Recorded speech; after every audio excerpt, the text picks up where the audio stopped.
महाराज की जय। जय जय राम श्री राम, जय राम जय जय राम श्री राम, जय राम जय जय राम श्री राम, जय राम जय जय राम श्री राम, जय राम जय जय राम श्री राम, जय राम जय जय राम। हम जनक सुता जग जननी जानकी, अतिशय प्रिय करुणा निधान की। आके जुग पद कमल मनावहूँ, जस कृपा निर्मल मति पावहूँ। पुनि मन बचन करम रघुनायक, चरण कमल बंदहु सब लायक। राजीव नयन धरे धनुषायक, भगत विपति भंजन सुखदायक। गिरा अरथ जल बीस सम, कहियत भिन्न भिन्न। बंदहु सीता राम जी पद, जिनहि परम प्रिय खिन। राम कथा के रसिक भक्त, बड़ भक्त राजमति धीर। आज सुआसन लीजिए, तेज पुंज महावीर। अखिल ब्राह्मण नायक मर्यादा पुरुषोत्तम भगवान श्री सीताराम जी महाराज एवं भगवत कथा के रसिक हनुमान जी महाराज, संत समाज, भक्तगण समाज, बुद्ध मंगल में संत समाज का जब भगवान की बहुत कृपा होती है तो भगवत कथा सुनने को प्राप्त होती है। कल भी भगवान का चरित्र आप लोग सुने, परसों भी सुने, आज भी भगवान का चरित्र। भगवान राम, अभी रामनवमी गई है, रामनवमी में भगवान का जन्म हुआ है, अवतार हुआ है। भगवान राम का अवतार क्यों हुआ है, क्यों होता है, किस लिए होता है, तो आगे बताया गया है कि जब जब होई धर्म की हानि, बाढ़ी असुर अधो अभिमानी। तब तब प्रभु धरि। जब जब धर्म की हानि होती है और धर्म की वृद्धि होती है, तब तब भगवान का अवतार होता है और भगवान धर्म की स्थापना करते हैं और धर्मियों का नाश करते हैं। लेकिन पार्वती जी से शंकर जी ने कहा कि यही कारण नहीं है, अनेकों कारण है भगवान के अवतार का।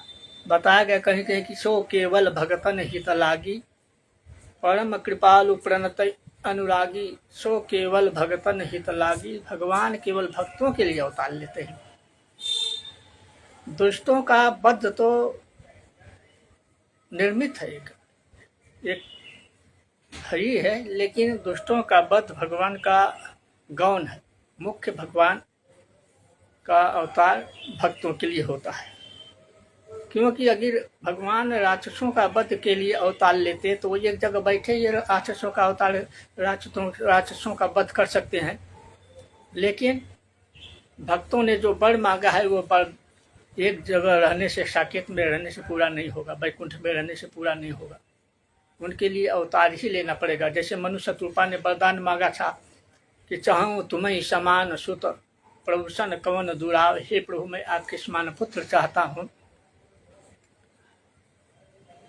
तो जब तक अवतार नहीं लेंगे तब तक पुत्र कैसे बनेंगे? पुत्र बनना ही पड़ेगा, अवतार लेना ही पड़ेगा।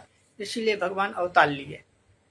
तो वैसे राक्षसों का वध तो निमित्त है, असली तो भगवान का ही अवतार है, भक्तों के लिए ही आया है। कि रावण के अत्याचार से पृथ्वी जब व्याकुल हो गई, सब रावण देवताओं को, मुनियों को, असुरों को सताने लगा।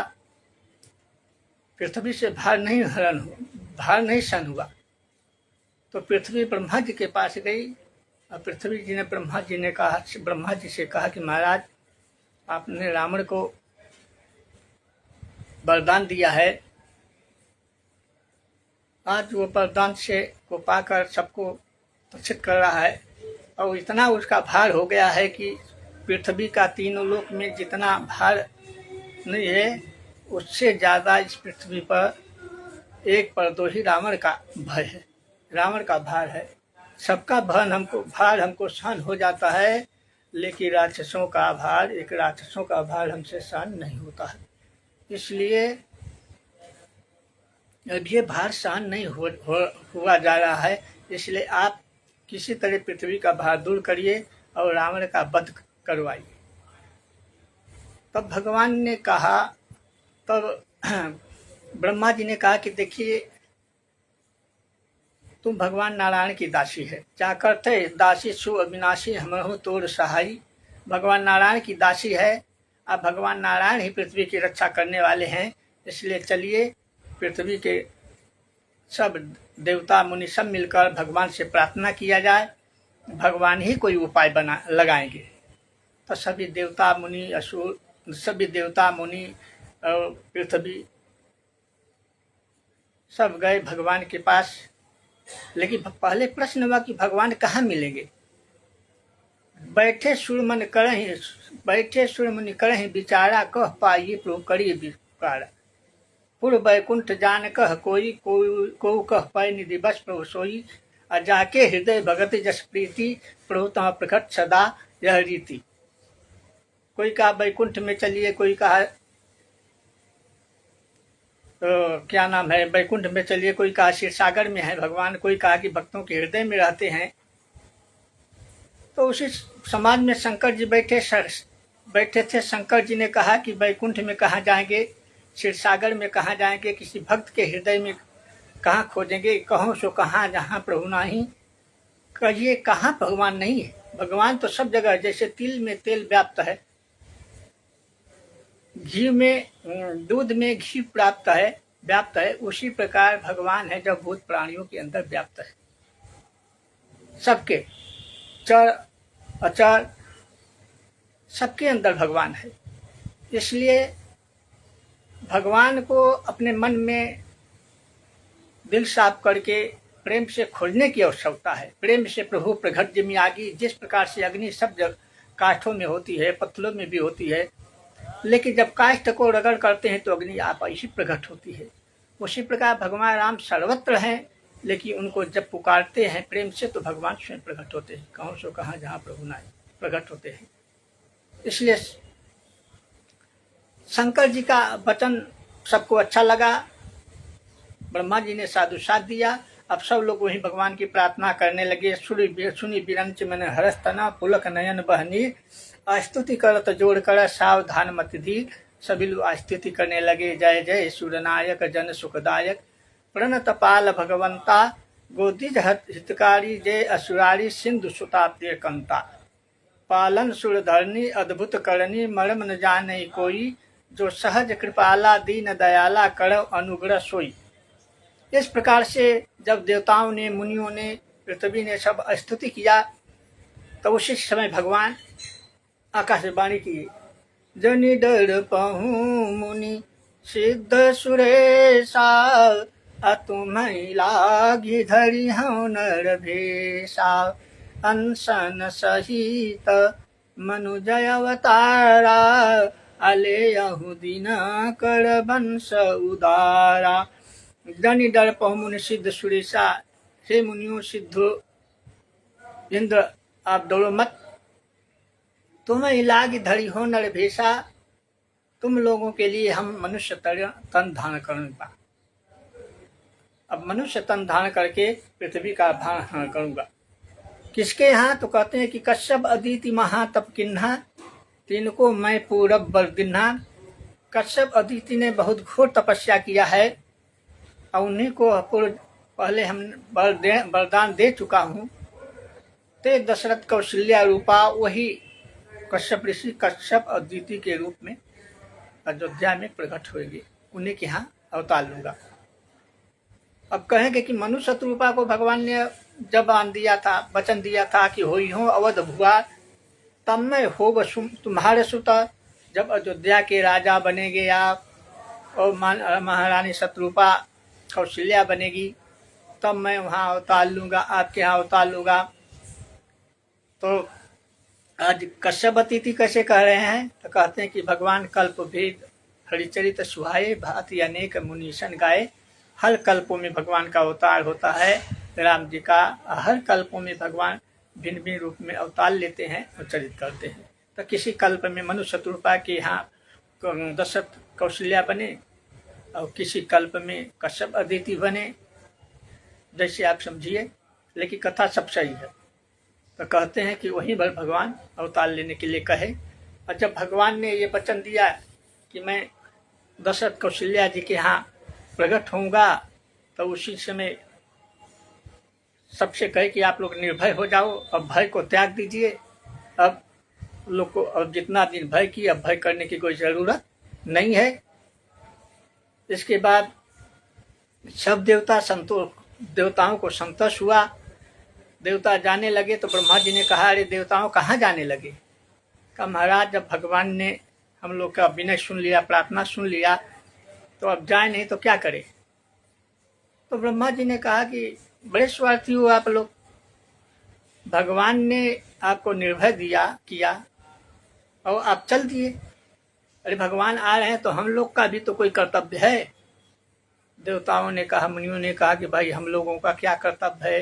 तो उन्होंने कहा कि जब भगवान हमारी सेवा के लिए, भगवान हमारी रक्षा के लिए आ रहे हैं, तो हमारा भी तो कर्तव्य है कि हम उनकी सेवा करें। इसलिए हम देवता, ब्रह्मा जी ने कहा देवताओं से कि हे देवताओं, तुम लोग इस पृथ्वी पर बंदर के रूप में जन्म लो और अपने खूब प्रतापी बहुत बलवान पुत्र उत्पन्न करो, क्योंकि रावण को हमने वरदान दिया है, रावण ने वरदान मांगा है कि हम काहू के मर ही न मारे, बानर मनुज जात दुई बारे, मनुष्य और बंदर को छोड़कर हमको कोई नहीं मार सके। इसलिए रावण को बानर या मनुष्य दो ही मार सकता है, इसलिए आप लोग बानर बन जाओ और बानर बन के और भगवान का रास्ता देखो, भगवान आएंगे तब उनकी सेवा करना और उनकी लीला में सहयोग देना। सब देवताओं को भगवान ब्रह्मा ने समझाया। इसके बाद सभी लोग गए। फिर पृथ्वी को ब्रह्मा जी ने समझाया, पृथ्वी भी चली गई। इधर गोस्वामी तुलसीदास जी ने लिखा कि अवधपुरी रघु कुल मनि आऊ, अवेद विदित तेहि दशरथ नाऊ, धर्म धुरंधर गुण निधि ज्ञानी, हृदय भगति मति सारंग पानी। अवधपुरी रघुकुल मनि राऊ, वेद विदित ही दशरथ नाऊ। अवधपुरी अयोध्यापुरी में रघुकुल में श्रेष्ठ, वेद विदित ही, वेदों में जो विख्यात हैं, दशरथ नाम के राजा राज करते थे। उनका दशरथ नाम था और उनकी 3 रानियां थी। दशरथ क्यों कहा गया है? दशरथ जिनका रथ 10 दिशाओं में जाए, या 10 इंद्रियां जिसकी वश में रहे, 10 इंद्रियां पर जो विजय प्राप्त किया हो और जिसका रथ 10 दिशाओं में जाए, उसको दशरथ कहते हैं। इसलिए 10 दिशाओं में जाते थे रथ पर बैठकर। आया है कि स्वर्ग में भी जाते थे, और स्वर्ग में जब जाते थे तो कहते हैं कि स्वयं इंद्र इनका स्वागत करता था। आगे होई जही सुरपति ले, अरध सिंहासन आसन देई। आगे होकर क्या होता था? इंद्र की अगवानी करता था और अपने आधे सिंहासन पर इनको बैठाता था, अपने सिंहासन पर बैठाता था। और कहते इसलिए इनका नाम दशरथ था, दशरथ।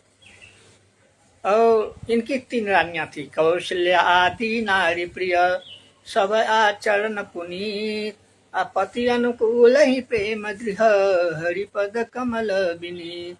कौशल्या आदि नारी प्रिय, कौशल्या आदि प्रिय नारियां हैं, जिनमें 3 रानियां कौशल्या, आदि का मन कौशल्या, कैकेयी, सुमित्रा, उनसे ऐसे इनकी रानियां बहुत हैं, वो एक दिन का बता चुका हूँ। तो कहते हैं कि कौशल्या क्या है? ज्ञान है। कैकेयी क्या है? कर्मकांड है। और सुमित्रा जी उपासना है। कौशल्या जी को ज्ञान कहा गया है क्योंकि राम जी की जननी है।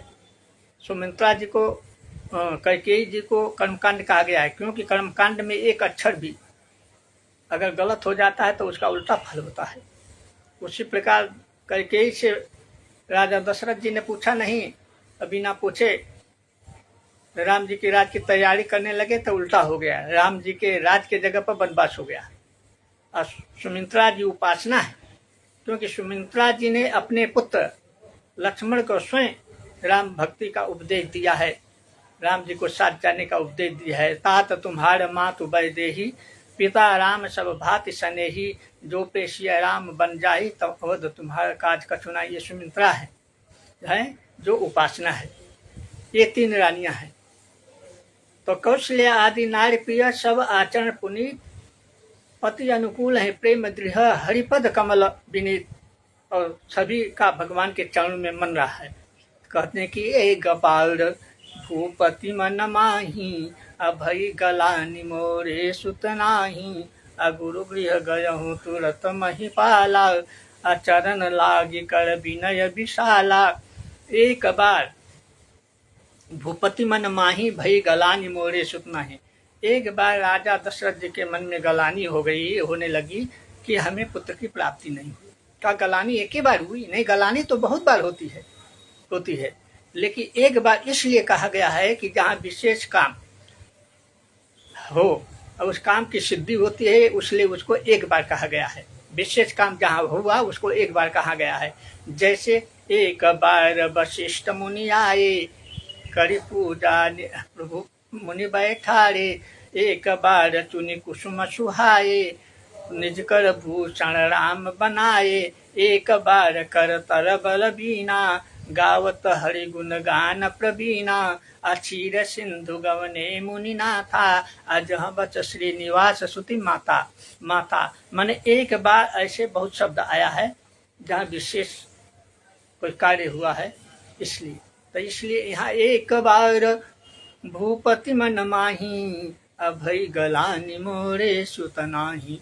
एक बार राजा दशरथ जी के मन में बहुत गलानी हुई कि हमारे पुत्र नहीं है। गलानी बराबर होती थी, लेकिन इस बार काम सिद्ध होने वाला है, इसलिए एक बार कहा गया है कि आप मन कहने का तात्पर्य कि इतना समय बीत गया लेकिन हमें पुत्र की प्राप्ति नहीं हुई। तो क्या किए? गुरु गृह गया हूँ तुरत महिपाला, आचरण लागी करी विनय विशाला, निज दुख सुख सब गुरु ही सुनायहूँ। कहते हैं कि गुरु गृह गए हो तुरंत महिपाला। तुरंत राजा दशरथ जी गुरु जी के यहाँ गए, क्योंकि रघुवंशियों में गुरु की इतनी बड़ी महिमा है कि गुरु को भगवान मानते हैं और गुरु जी से पूछे बिना कोई भी कार्य, कोई भी सूर्यवंशी नहीं करते हैं। कोई भी बात होता है गुरु जी के पास जाते हैं, सुख हो या दुख सब में गुरु जी के पास से जाते हैं। आगे देखिएगा, जब राज तिलक की तैयारी होने लगी तो यह विचार आने पर सुदिन सुअवसर पाए, प्रेम पुलक मन हर्ष तना, गुरु ही सुनाए हो ना जाए। गुरु जी को सुनाए, और जो भी बात है गुरु जी के पास ही पहले जाते हैं। तो इस बार भी कहते हैं कि ये गुरु गृह गया हूँ तुरत महिपाला, आचरण लागी करी विनय विशाला। तुरंत गुरु जी के पास गए और गुरु जी के पास गए, बहुत विनय किए, बहुत प्रार्थना किए। वशिष्ठ जी ने कहा, राजा दशरथ आज बहुत विनय कर रहे हो, बहुत प्रार्थना कर रहे हो, क्या बात है? कहा महाराज चौथापन आ गया, लेकिन हमें पुत्र की प्राप्ति नहीं हुई, इसलिए हमें पुत्र चाहिए। तो वशिष्ठ जी ने कहा कि क्यों चिंता करते हैं, तुम्हें पुत्र की प्राप्ति होगी। कैसे मालूम है कि पुत्र की प्राप्ति होगी? तो कहते हैं कि श्रवण के माता पिता ने श्राप दिया है कि जैसे हम पुत्र के वियोग में दुखी है, उस प्रकार से आप भी पुत्र के वियोग में दुखी होगे। दूसरा, जब देवता भगवान का प्रार्थना किए, जय जय सुनायक जन सुखदाय, तो उसमें वशिष्ठ जी भी रहे। वशिष्ठ जी ने आकाशवाणी सुना, तो इसलिए मालूम है। तो इस प्रकार से बहुत बातें मालूम है, ये मालूम है। इसलिए उन्होंने कहा कि राजा दशरथ, जिस प्रकार से तुमने इतना दिन धीरज दिया, धीरज धारण किया, अगर थोड़ा दिन और धीरज धारण करोगे तो एक पुत्र के लिए तरसते हो, लेकिन तुम्हें चार पुत्रों की प्राप्ति होगी। दशरथ जी ने कहा, महाराज अब धीरज धारण नहीं किया जाता है, क्योंकि धीरज धरते धरते 60,000 अवस्था बीत गई। 60,000 पर राजा दशरथ जी को पुत्र की प्राप्ति हुई है। वाल्मीकि रामायण में लिखा है कि वर्ष खष्टि सहस्त्राणी मम जात कौशिका। जिस समय विश्वामित्र जी राजा दशरथ जी को राम जी को मांगने आए थे, वशिष्ठ जी देने को इनकार करती है, तो उस समय दशरथ जी देने को इनकार किए। तो उसी समय दशरथ जी ने विश्वामित्र जी से कहा कि महाराज वर्ष खष्टी सहज नारी मम जात कौशिका, हे महाराज 60,000 वर्ष की अवस्था में तो हमें पुत्र की प्राप्ति हुई है और उस पुत्र को मांग रहे हैं, हम कैसे दें। तो कहते हैं 60,000 वर्ष की अवस्था बीत गई थी। तो इसलिए कहते हैं कि इतना दिन जैसे धीरज धारण किए, अगर थोड़ा दिन और धीरज धारण करोगे तो तुम एक पुत्र के लिए तरसते हो, लेकिन तुम्हें 4 पुत्रों की प्राप्ति होगी। धरहु धीर हुई है सुतचारी, त्रिभुवन अदिति भगत भय हारी। तुम्हें 4 पुत्रों की प्राप्ति होगी। तो लेकिन तुमको कुछ करवाना पड़ेगा। यहाँ क्या करवाना पड़ेगा? तो पुत्रेष्टि यज्ञ कराना पड़ेगा। कैसे होगा? का श्रृंगी ऋषि को बुलाना पड़ेगा। तो कहते हैं कि श्रृंगी ऋषि को वशिष्ठ जी बुलवाए।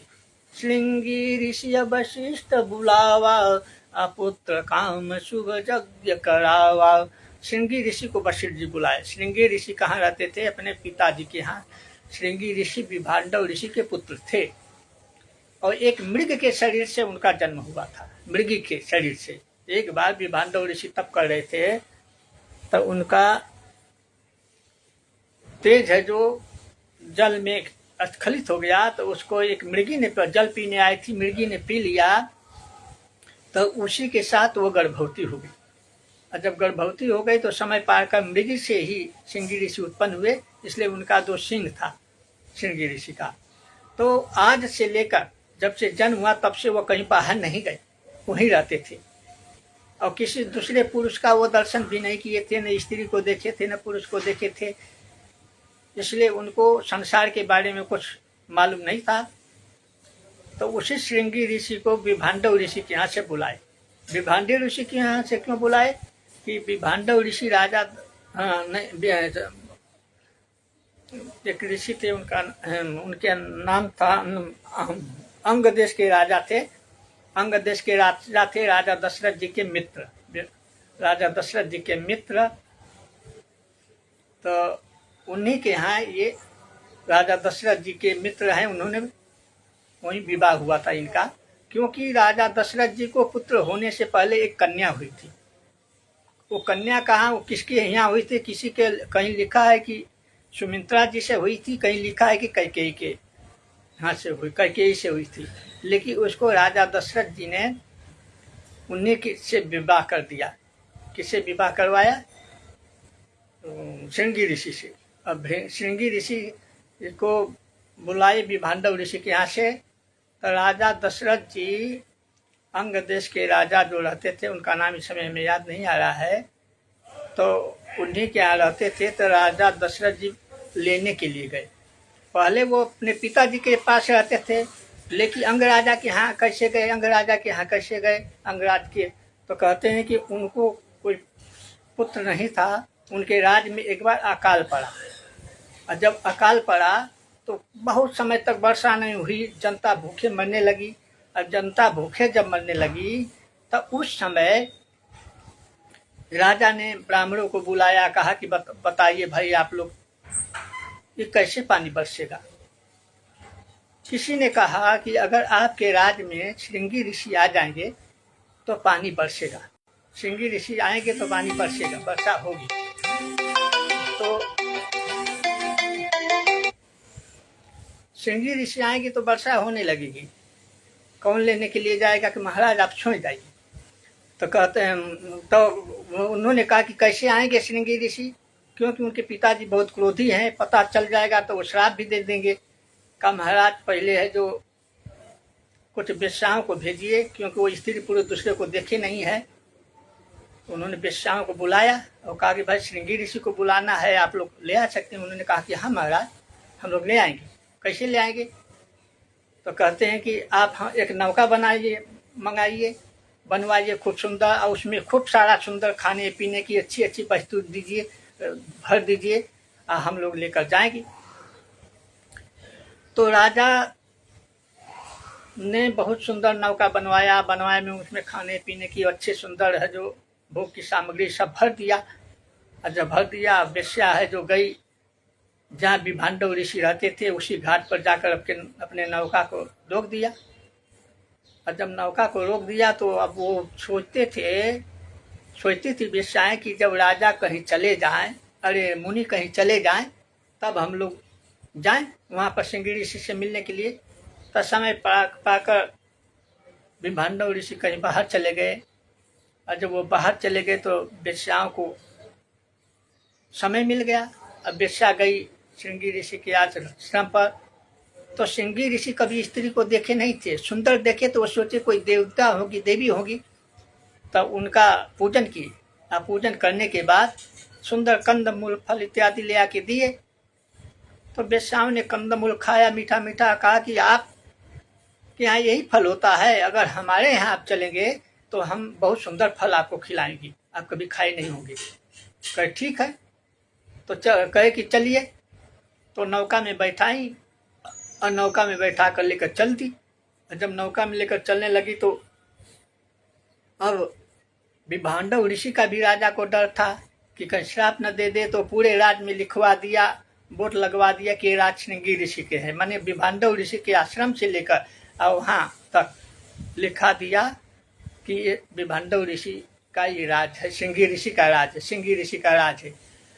और जब श्रृंगी ऋषि आए वो राज में तो खूब वर्षा हुई। तो कहते हैं कि जैसे वर्षा हुई, इसके बाद राजा जब विभांडव ऋषि जब आए आश्रम में तो श्रृंगी ऋषि को नहीं देखे। ध्यान लगाए तो देखे कि अरे तो दूसरे कोई राजा ले गया है, राजा के पास गए हैं। इसलिए क्रोधित होकर चले कि आज उसको भस्म कर दूंगा, श्राप दे दूंगा। लेकिन जहाँ भी जाते हैं तो देखते हैं कि ये राज लिखा है श्रृंगी ऋषि का है, राज श्रृंगी ऋषि का सब जगह लिखा दिखाई देता है। और सभी लोग जितने हैं सब उनको साष्टांग दंडोत करते हैं और प्रणाम करते हैं। तो ऋषि ने सोचा कि जिस राजा की प्रजा इतनी सुंदर है कि बताओ, उनको इतना शिष्टाचार है, साधुओं के प्रति इतना समर्पित है, तो उनको श्राप देना ठीक नहीं है। चलो, अपना ही पुत्र तो है, राजा बना है, कोई बात नहीं। इसके बाद श्रृंगी ऋषि के पास जब गए विभांडव ऋषि तो कहे कि ठीक है, तुम आए हैं तो कुछ दिन राज करना, लेकिन ब्राह्मण का असली धन तप है, इसलिए तपस्या फिर करना भूलना नहीं, करके चले आए। और इसके बाद श्रृंगी ऋषि को राजा दशरथ जी ने बुलवाया। तब बुलवाए कहते हैं कि श्रृंगी ऋषि वशिष्ठ बुलावा, अपुत्र काम शुभ यज्ञ करावा, भगत सहित मुनि आहुति दिन्हे, प्रगटे अग्नि चरु कर लिन्हे। श्रृंगी ऋषि वशिष्ठ बुलावा, पुत्र काम शुभ यज्ञ करावा। वशिष्ठ जी बुलाए और पुत्र के कार्य के लिए जग हुआ। मनोरमा नदी के किनारे अयोध्या में जग हुआ, और जग हुआ पुत्रेष्टि यज्ञ जब हुआ, पूर्णाहुति दी गई तो अग्निदेव हाथ में चरु लेकर प्रकट हुए। प्रकटे अग्नि चरु कर लिन्हे और कहते हैं कि महिपाल सुनो मुनि मंडल ने जो शुभ वैदिक मंत्र उचारे, पूरी भई मन की अभिलाष की योग के रोग गए सब नारे। रानी न को यह बाटी जू, रानी न को यह बाटी जू। हे राजा, ये अपने रानियों को चरु ले जाइए, बांट दीजिए। सुयज्ञ प्रसाद तिहारे, विप्र वशिष्ठ के चारु विचार से होंगे चारु कुमार तुम्हारे। माने वशिष्ठ जी की आशीर्वाद से आपको 4 पुत्रों की प्राप्ति होगी। और इसके बाद अग्निदेव अंतर्ध्यान हो गए। और जब अग्निदेव अंतर्ध्यान हो गए तो राजा दशरथ जी उस चरु को लिए, चरु को लेकर महल में गए। तब ही राय प्रिय नारी बुलाई, कौशल्य आदि तहाँ चली आई। अर्ध भाग कौशल्य ही दिन्हे, उभय भाग आदि कर लिन्हे। राजा दशरथ ने अपने प्रिय तीनों रानियों को, पटरानियों को बुलाया और रानियां आ गई। तो चरु का उन्होंने आधा भाग किया, आधा भाग का उन्होंने कौशल्या जी को दे दिया। अब आधा बचा तो आधे का आधा भाग उन्होंने कैकेयी को दिया। और इसके बाद कैकेयी का अब चौथाई भाग बचा तो उसका भी आधा किया। तो कहते हैं कि दिन सुमित्र ही मन प्रसन्न करी।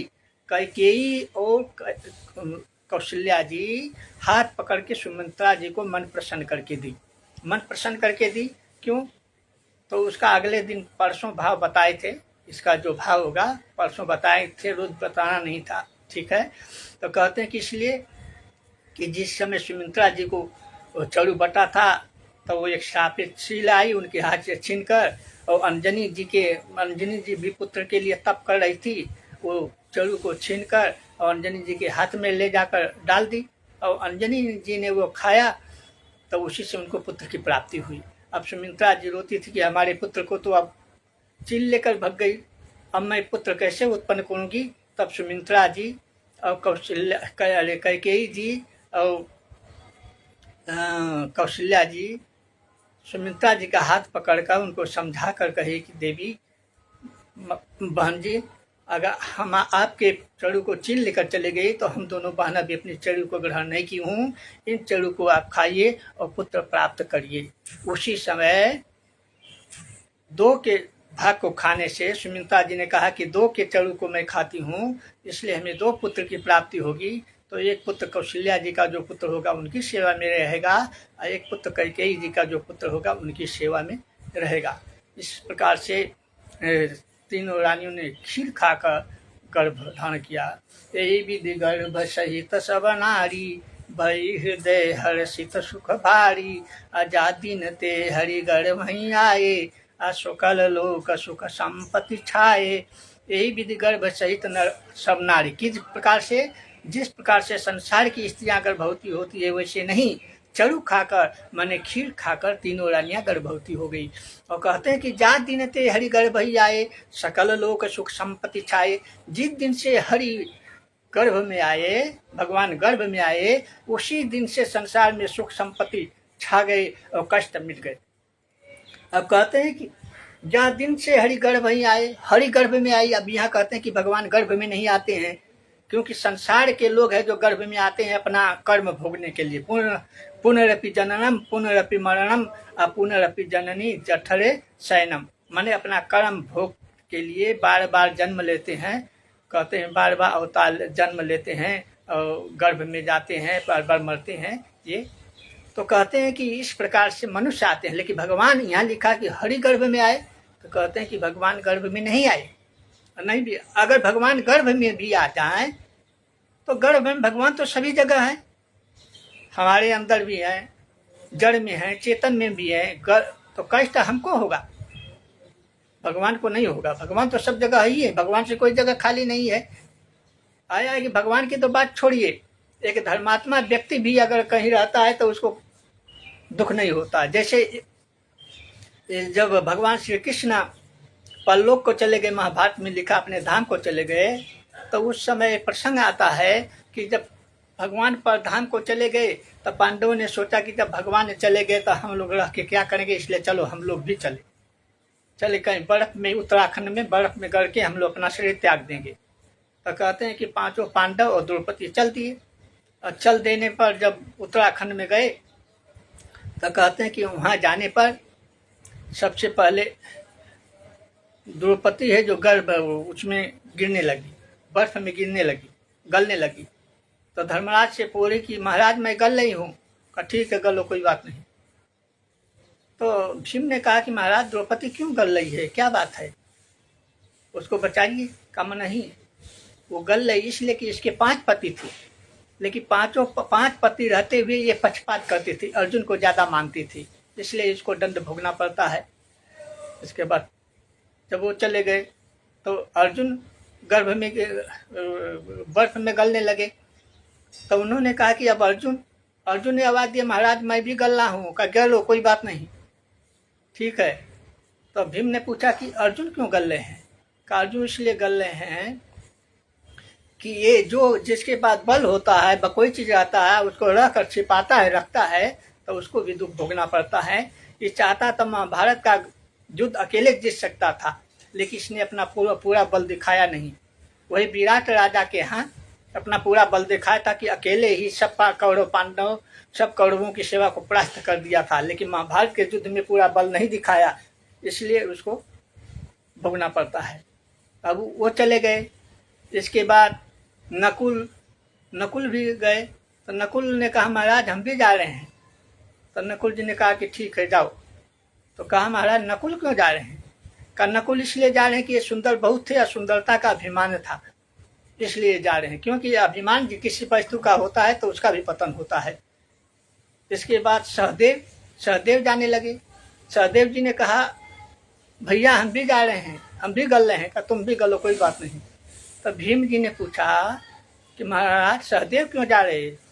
तो युधिष्ठिर जी ने कहा कि सहदेव इसलिए जा रहे हैं कि सहदेव को ज्योतिष का ज्ञान था, और जिस समय लक्षा गृह में हम लोग को जलाया जा रहा था, अगर ये अपनी विद्या का प्रयोग करते तो हम लोग को पहले मालूम हो जाता था, लेकिन विद्या जानते हुए भी प्रयोग नहीं किए, बताए नहीं, छिपाए, इसलिए इनको जाना पड़ता है।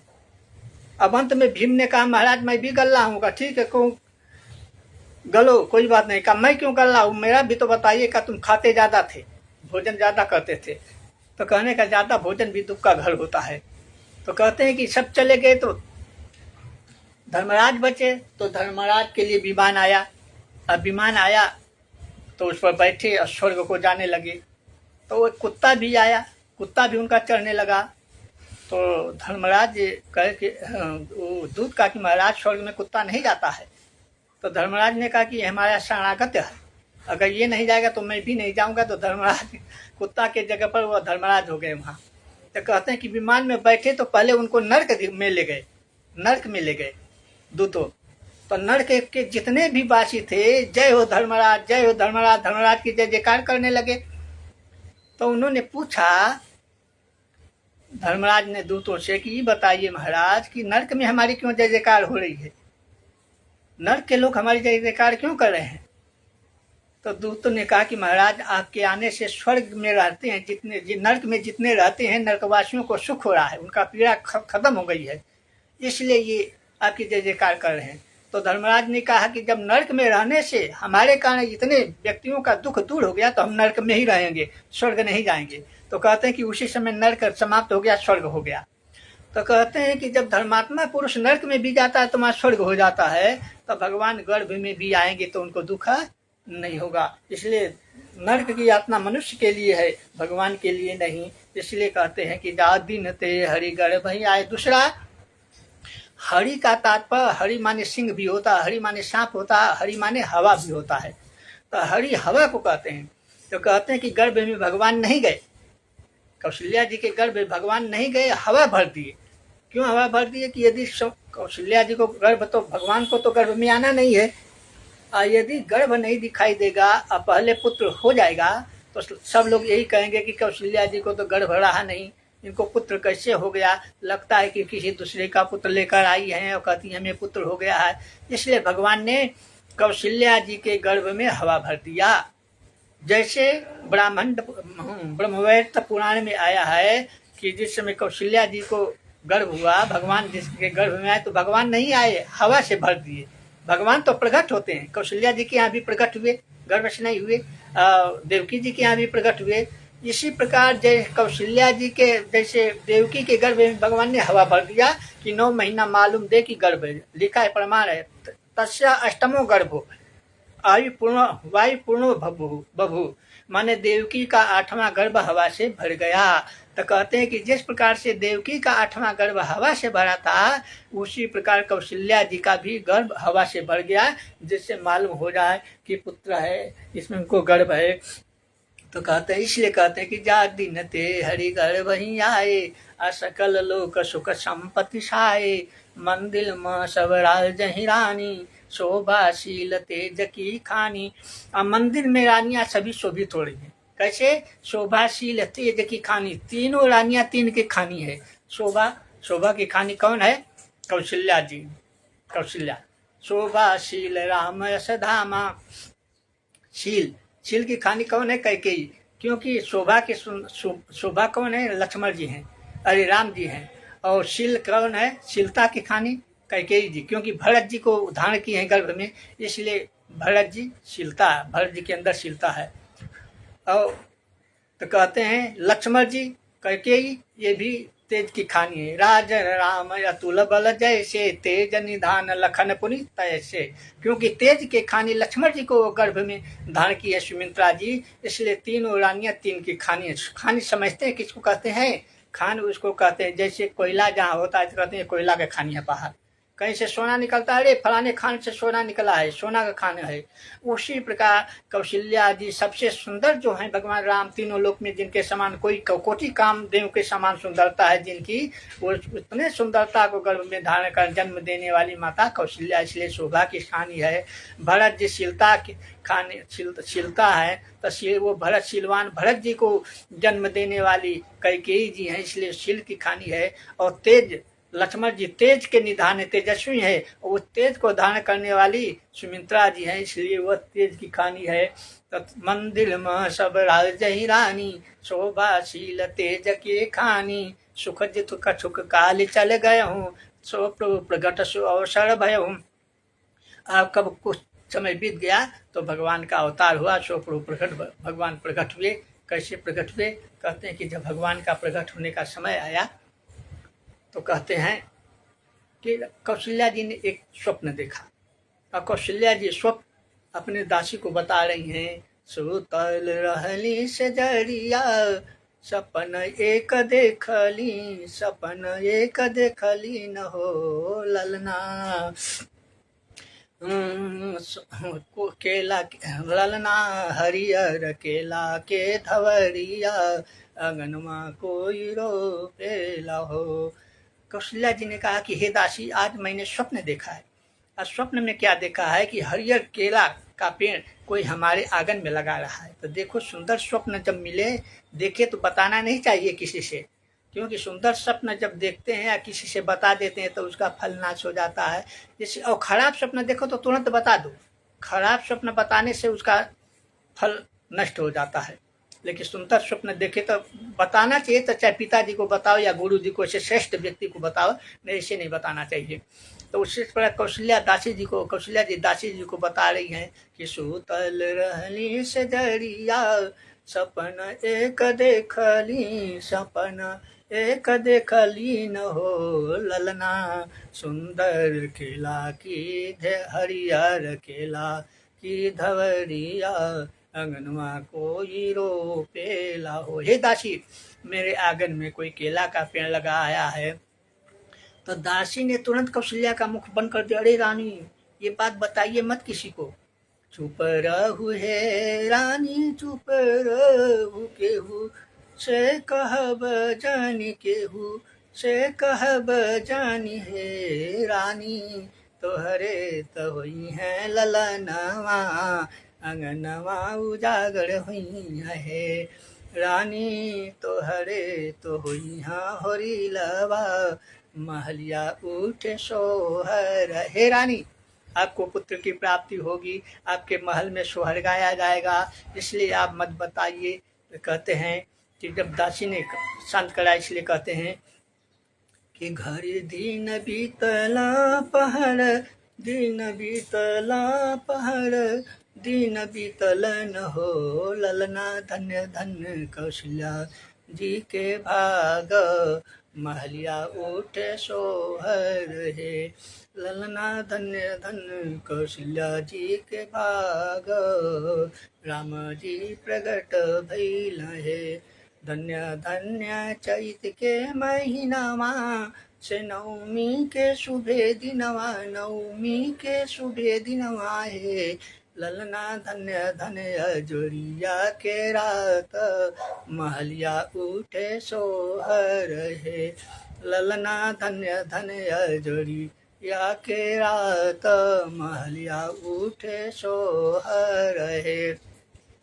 पनवा समान बबुआ पातर, सोपरिया जैसे सुरहुर, सोपरिया जैसे सुरहुर है ललना, फुलवा समान बबुआ कोमल, चननवा जैसे गम केला हो ललना, फुलवा समान बबुआ कोमल, चननवा जैसे गम केला है। कौना फुलवा फूले फूलवरिया, कवन बेनी माधव, कवन बेनी माधव है ललना, कौन फुलवा फूले लाया जोध्या, कवन मोरे आंचल है ललना, कौन फुलवा फूले लाय अयोध्या अयोध्या कमन मोरया चल है। चंपा फूलवा फूले फूलवड़िया बेलिया बेनी माधव बेलिया बेनी माधव है। लना विष्णु कांता फूले लाय अयोध्या रमैया मोले मोरे आंचल है। ललना विष्णु कांता फूले लाय अयोध्या रमैया मोरे आंचल है। सब फूलवा लोड़ी के ले आईबे सजरिया बिछैबे सेजरिया बिछैबे न हो। ललना ते पर मैया के सोईबे से बेनिया डोलैबे न हो। श्री सीताराम जी महाराज की जय। इस प्रकार से कहते हैं कि नवमी तिथि, नवमी की तिथि के दिन क्यों भगवान अवतार लिए? क्योंकि नवमी तिथि रिक्ता तिथि मानी जाती है, उसमें कोई भी शुभ कारण कर्म नहीं होता है, लेकिन भगवान नवमी को ही अवतार लिए। तब उसमें एक संदर्भ में कहा जाता है कि जब भगवान के अवतार का समय आया, सब तिथियाँ एक से लेकर पूर्णिमा तक सभी तिथियाँ आके भगवान के सामने हाथ जोड़कर खड़ी हो गई। भगवान ने कहा, भाई बताइए क्यों आप लोग आकर खड़ी हुई हाथ जोड़ के? तो तिथियों ने कहा, महाराज हम सुने हैं कि आपका प्रादुर्भाव होने वाला है, आप अवतार लेने वाले हैं। कहा आपने सही सुना है। तो कहीं महाराज परिवार ने कहा कि बहुत हम शुभ तिथि हैं, हमारे में शुभ काम होता है, आप हमारे में अवतार लीजिए। भगवान ने उनको पीछे कर दिया। द्वितीया ने कहा, तृतीया चौथी पंचमी अष्टमी सब तिथियों ने अपना गुण वर्णन किया कि हम लोगों में बहुत ही अच्छे शुभ गुण है, हमारे में आप अवतार लीजिए। लेकिन जब नवमी का तिथि समय आया तो नवमी अपने आप पीछे हट गई। भगवान ने कहा कि अरे नवमी सब तिथियां अपने अपने गुण को वर्णन करती हैं, लेकिन जब तुम्हारा समय आया तो तुम अपने आप पीछे क्यों हट गई? तो भगवान ने कहा, तिथि नवमी ने कहा कि हे प्रभु, सब तिथियों में तो गुण है, इसलिए अपने गुण को वर्णन करती है, लेकिन हम में तो कोई गुण ही नहीं है, हम तो रिक्ता तिथि मानी जाती हैं, इसलिए मैं अपना गुण का क्या वर्णन करूं?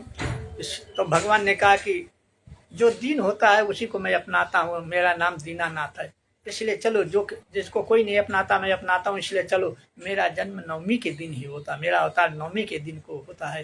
तो भगवान नवमी को अवतार लिए। नवमी तिथि मधुमास पुनीता शुक्ल पक्ष अभिजित हरिपीता अमद दिवस शीतन धामा पावन काल लोक विश्रामा सो अवसर विरंच जब जाना चले सकर सुर साज विमाना। जब भगवान का अवतार का समय आया तो भगवान है जो नवमी तिथि के दिन कौशल्या जी के महल में प्रकट हुए। देवताओं ने बधाई बजाया, गर्भ की स्तुति किया। कौशल्या जी के गर्भ का क्यों कौशल्या जी का तेज बढ़ गया, देवता समझ गए कि भगवान का प्रादुर्भाव होने वाला है। तो देवताओं ने भगवान कौशल्या माता के गर्भ की स्तुति किया, और जब स्तुति हो गई, देवता स्तुति कर करके अपने धाम को चले गए। तो कहते हैं कि उचित कहते हैं समय भगवान का प्रादुर्भाव हुआ। सुर समूह विनती करी पहुँचे निज निज धाम विश्व रूप प्रगट भे अखिल लोक विश्राम जगन निवास प्रो प्रगट भे अखिल लोक विश्राम। भगवान प्रगट हुए। गोस्वामी तुलसीदास जी ने लिखा, भय प्रगट कृपाला दीन दयाला कौशल्या हितकारी हर्षित मोहतारी मुनि मनहारी अद्भुत रूप विचारी लोचन अभिरामा तन घन श्यामा निज आई दुबुज चारी भूषण बनमाला नयन विशाला शोभा सिंधु खरारी। कहते हैं कि भय प्रगट कृपाल, प्रगट हुए, जन्म नहीं लिए, प्रगट हुए। दीन दयाला, दीन दयाल है, दीनों पर दया करने के लिए प्रगट हुए। कौशल्या हितकारी, कौशल्या हितकारी भी क्यों कहे हैं? भाई हित तो करने सबका आए हैं, लेकिन कौशल्या हितकारी क्यों कहे? इसलिए कि कौशल्या जी को ही सबसे प्रथम जन्म दर्शन हुआ। तो कहते हैं कि लोचन अभिरामा तन घनश्यामा निज आय बुचारी, अद्भुत रूप विचारी। कहने का अद्भुत रूप क्या है कि सबका बच्चा होता है तो छोटा सा होता है और होते ही रोता है, लेकिन अद्भुत रूप है क्या? 16 वर्ष की अवस्था के हैं और हाथ में शंख चक्र गदा पद्म धारण किए हुए हैं। ये अद्भुत रूप है, अद्भुत रूप विचारी।